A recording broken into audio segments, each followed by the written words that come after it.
Welcome back and thanks for staying with us. So the Pan-African Parliament is set to commence its ordinary session in Midrand, that's in the north of Johannesburg today. New members will also be sworn in following a number of elections on the continent. Watching those developments is SABC News reporter Khayelihle Khumalo, who you can see there is joining us from just outside the Parliament in Midrand. And we've seen really colourful scenes, for lack of a better term, coming from this particular Parliament, Khayelihle. One has to wonder whether this term will come with a whole lot more decorum, so to speak, especially given how important that institution is. Well, that's right. So that has been just a priority for this continental institution to try and reposition itself and reclaim the glory that it must have lost along the way. So quite a number of issues, really a jam-packed program during the course of the session, starting today on the 24th until the 5th of July. So, for example, we do understand also during the course of the sitting, South African government will provide an update in as far as its case is concerned before the International Court of Justice. As you know, that South Africa has been leading that particular case, but also the general issues as well facing the continent, the issues of peace and security. As you know, that you do have the pockets of conflict in the African continent, the current precarious situation in Sudan, what's also unfolding in the eastern part of the DRC, but also the wave of terrorism in the Sahel region and many other issues as well. But also, and as you know, that the theme for the African Union this year is around education. So the Pan-African Parliament will be playing a very pivotal role in terms of really emphasizing how can Africa address the issue of making sure that Africans are fit in terms of their educational experiences, fit for the 21st century. But a very rich program today, and as you know, that quite a number of guests will be also delivering their remarks. We do understand the Palestinian ambassador here in South Africa, Hanan Jarrah, will also have an opportunity to speak, but also the president of the Arab Parliament as well is right in town. And of course, there'll be a main address by the president of this institution, the Zimbabwean senator, Chief Fortune Chorumbira as well.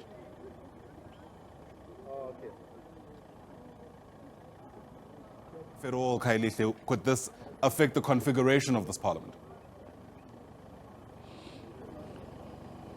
Well, that's right, especially because, as you know, that you have seen a wave of elections from so many countries, whether you're looking at here in South Africa, Liberia, so many countries on the continent. So those new MPs will have an opportunity to take an oath into the office. As you know, that per member states, only 5 members are taken from the national legislature. So they'll have an opportunity to really just take an oath of office to affirm that they'll be serving this institution, especially at such a very critical time for the African continent. And as you know, that it's a plethora of issues facing the African continent. And as you know, that the Pan-African Parliament does have a very significant role to play in terms of really just amplifying the issues that are facing the continent, whether you're looking at the issues of the economic integration. As you know, that one of the game changers in terms of the project in the continent will have to be the African Continental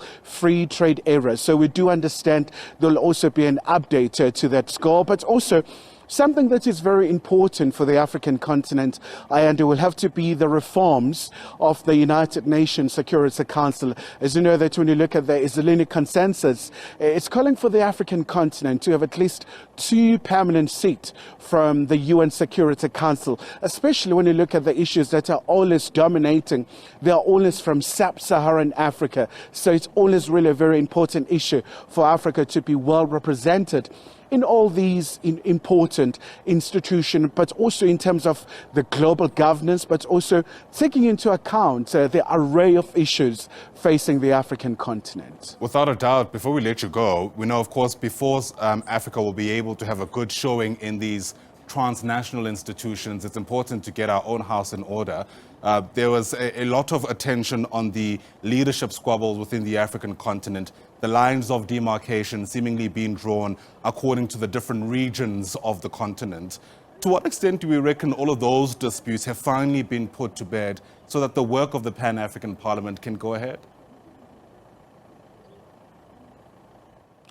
Well, precisely, and that has been a priority of the President of the Pan-African Parliament, President Charumbira. He has been really talking about unity, but also talking to the MPs to understand the role that they have in the African continent. So that has been a very key message that he has been emphasizing throughout the course of the sessions. But also something that has been very key is a whole issue around the rotation. When you look at the composition of the Bureau from the President to the 4 Vice Presidents. So they've tried to make sure that they accommodate all the 5 regions of the African continent. And as you know, that currently is the 10 of Southern Africa. Although there was a bit of a concern when a Zambian MP at some point when they had election in the last session, where also there was a huge, quite a robust engagement in terms of the ferocious encounters. So I think also that's an ongoing issue for this institution to try and put to bed the differences, but to look at the bigger picture in terms of development in the continent, in terms of making sure, for example, issues around the free movement in the African continent really becomes a reality, but also for this institution really to be empowered to be a very important